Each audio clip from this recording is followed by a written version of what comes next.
I look at my legs every single morning, and I just shake my head. I'm 59 years old. I use a walker to get from my bed to my bathroom. I have a permanent catheter. I can't drive anymore. I didn't get into a car wreck. I didn't fall off a roof. I didn't have a stroke. I am permanently disabled right now because a doctor looked at a black man in his emergency room and decided my pain was an inconvenience, maybe even a hustle. It was a Tuesday night. I was at work earlier that day. I worked maintenance at a commercial building downtown. Heavy lifting, sure, but I've been doing it for 30 years. I know what a pulled muscle feels like. I know what an ache is. But this was different. Sometime around 3 in the afternoon, I bent over to pick up a tool bag and my legs just gave out. It felt like someone plugged my lower spine into a wall socket. The pain was so sharp, it took my breath away. I dropped to my knees right there in the hallway. By the time my shift ended, my right foot was going completely numb. Just dead weight. I didn't want to go to the hospital. Black folks, especially older black men, we don't like going to the doctor unless something has fallen off. We already know the drill. We know how we get looked at. But by 8 o'clock that night, I couldn't stand up straight. I couldn't even sit in a chair without biting my lip so hard it bled. So I drove myself to the ER. Took me 20 minutes just to get out of the car and walk through the sliding glass doors. I got to the triage window. The lady behind the glass barely looked up. I told her my lower back was in severe pain, that numbness was shooting down both my legs, and that I couldn't feel my right foot. She asked me to rate my pain on a scale of 1 to 10. I told her it was a solid 9. She looked at me, looked at my work boots, looked at my calloused hands, and typed something into her computer. "Take a seat," she said. So I sat, and I waited. I watched people come in after me with sprained ankles and coughing fits. Watched them get called back. White folks, young folks. I sat there for 4 hours. The numbness started creeping up my calf. It was terrifying. But I knew the rules. If I go up to that desk and demand to be seen, if I raise my voice even a little bit, I'm not a patient in pain anymore. I'm an aggressive black man. I'm a security threat. They'll call the guard over. They might even call the police. So I just sat there, swallowing the pain, gripping the armrests of that cheap plastic chair until my knuckles turned white. You have to shrink yourself. Even when your body is failing, you have to prioritize making the white staff feel comfortable. They finally called my name around midnight. A nurse led me to a small room in the back. Not a real room, just one of those bays with a curtain. She took my blood pressure. It was through the roof because of the pain.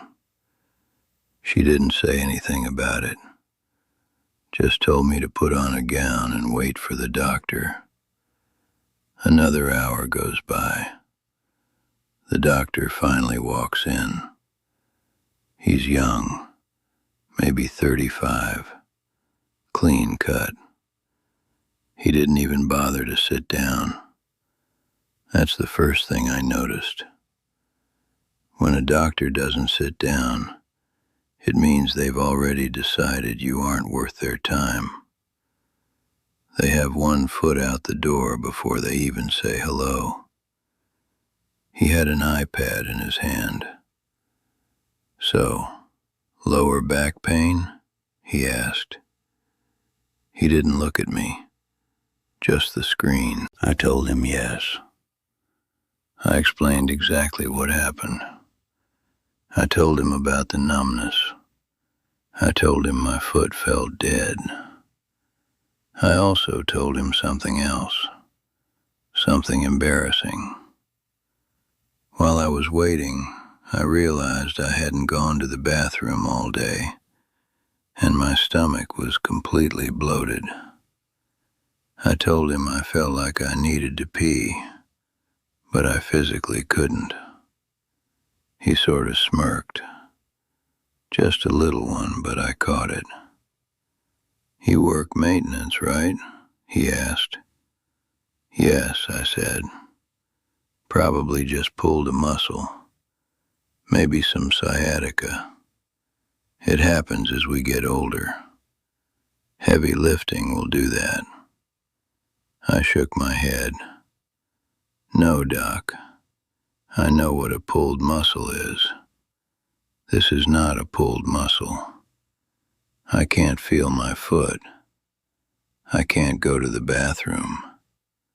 Something is wrong with my spine.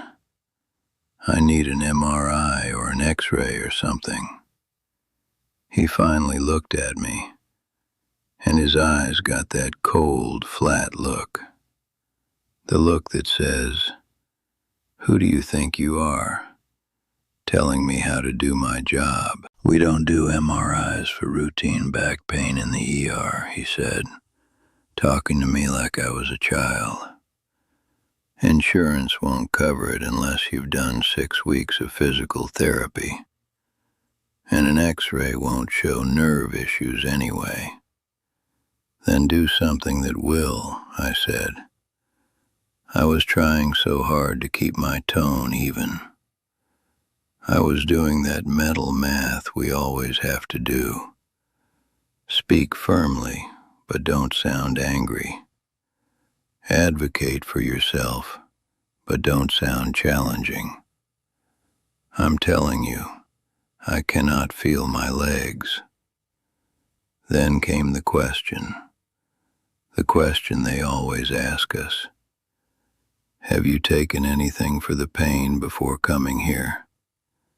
Any illicit substances?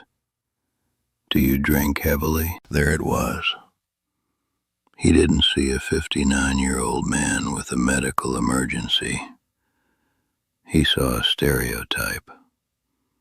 He thought I was just in there fishing for painkillers. He thought I was a drug seeker making up a story about numbness to get a prescription for oxycodone.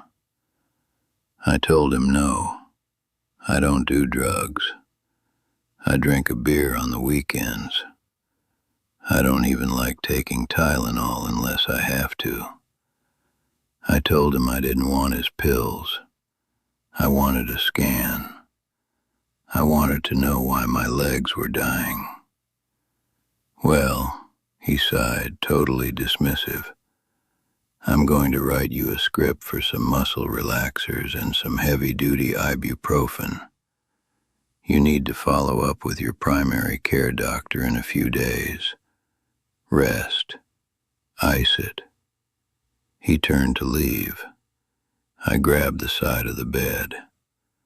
"Doc, please. I can't walk right. I can't pee. I know my body. Something is severely wrong." He paused at the curtain. "I've assessed you. It's muscular. Take the ibuprofen. The nurse will bring your discharge papers." and he walked out. I sat on that exam bed and I cried, not just from the pain, but from the complete and utter helplessness. I knew something was catastrophically wrong, and the person with the power to fix it wouldn't even touch my back. He never even did a physical exam. He never checked my reflexes. He just looked at me, made an assumption based on the color of my skin and my job title, and threw me away. The nurse came in with the paperwork. She didn't look me in the eye either. I had to call an Uber to get home because I knew I couldn't drive my car back. The Uber driver had to help me into my house. The next 24 hours were living hell. The muscle relaxers did absolutely nothing. By Wednesday night, the numbness had spread up to my thighs.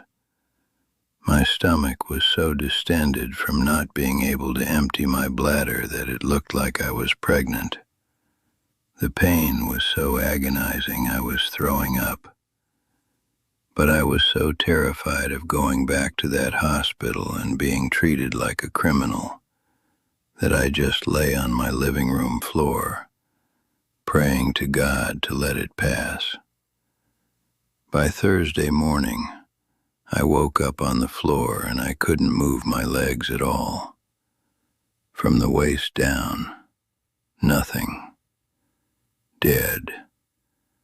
I had soiled myself without even feeling it. I had to drag my upper body across the carpet to reach my phone on the coffee table. I called 911. When the paramedics arrived, they had to break a window to get in because I couldn't get to the door. 2 white paramedics. At first, they were asking me the same questions. What did you take? Did you fall? But when they checked my vitals and saw the state I was in, their demeanor changed. They loaded me onto the stretcher and rushed me to a completely different hospital across town. The emergency room there was night and day. The moment I rolled in and the paramedic gave the handoff, telling them about the numbness, the back pain, the loss of bowel and bladder control, a whole team descended on me. A doctor rushed in, a white doctor, older guy. He started poking my legs with a pin. Can you feel this? He asked. No, I said. He looked at the nurse. Get him to the MRI right now. Code it as an emergency. It happened so fast. Within 20 minutes, I was in the tube. 30 minutes after that, the doctor came back into my room. He looked pale. He looked genuinely upset. You have something called cauda equina syndrome, he told me. You have a massive herniated disc in your lower spine that ruptured and completely crushed the bundle of nerves at the base of your spinal cord. It cuts off all signals to your legs, your bladder, your bowels. He pulled up a chair and sat down next to my bed. He actually sat down. How long have you had these symptoms? He asked. It started Tuesday afternoon, I said. I went to the ER at the other hospital Tuesday night. I told them everything. I told them I couldn't feel my foot and couldn't go to the bathroom. The doctor just closed his eyes and shook his head. They discharged you with those symptoms. They gave me ibuprofen, I said. They told me I pulled a muscle. He took a deep breath. He looked angry. Not at me, but at them. "I am so sorry," he said. "With cauda equina syndrome, it is a medical emergency. You have a 24 to 48-hour window to surgically remove the pressure on the nerves. If you catch it in that window, you make a full recovery. If you don't," he trailed off. "If you don't what?" I asked, though I already knew the answer. I could feel it in my dead legs. "If you don't get the surgery in time, the nerve death is permanent. We are going to take you to the operating room right now to try and decompress the spine and save whatever function we can. But I have to be honest with you. Because it's been almost 48 hours, the damage might be irreversible." They rushed me into emergency spinal surgery. I was on the operating table for 6 hours. When I woke up in recovery, the pain in my back was slightly better, but the heavy, dead feeling in my legs was exactly the same. The surgeon came in the next morning. He told me the surgery was successful in removing the ruptured disc material, but the nerves had been compressed for too long. They were starved of blood flow and oxygen. They died. I spent the next 2 months in an inpatient rehabilitation hospital. 2 months learning how to use a wheelchair, learning how to self-catheterize because my bladder will never function on its own again, learning how to wear braces on my legs just to be able to stand up with a walker. I lost my job. I lost my independence. I lost the life I had built for myself over 6 decades. All because a young, arrogant doctor looked at a black man and decided I was lying. He didn't see a medical emergency. He saw his own bias. He assumed I was drug-seeking. He assumed my intelligence level was low. He assumed my pain tolerance was high. There are studies about this. Medical students actually believing black people have thicker skin and feel less pain. I used to think that was just something people said on the internet. Now I know it's real. I am living proof of it. I got lawyers involved. We pulled my medical records from that first hospital. Do you know what that doctor wrote in his notes? He wrote, "Patient presents with minor back strain, appears agitated, denies substance abuse but requested advanced imaging, advised conservative treatment. No red flags noted." No red flags. I told him I couldn't pee and couldn't feel my legs. In any medical textbook in the world, those are the literal textbook red flags for cauda equina syndrome. Any first-year nursing student knows that. But because it came out of my mouth, it wasn't a red flag. It was just noise to him. We are suing the hospital, of course. The lawyers say we have a slam-dunk case for medical malpractice. But what does the money even mean at this point? They could hand me $10 million tomorrow. Will it make my legs work? Will it give me my dignity back when I have to change my own catheter bags? No, it won't.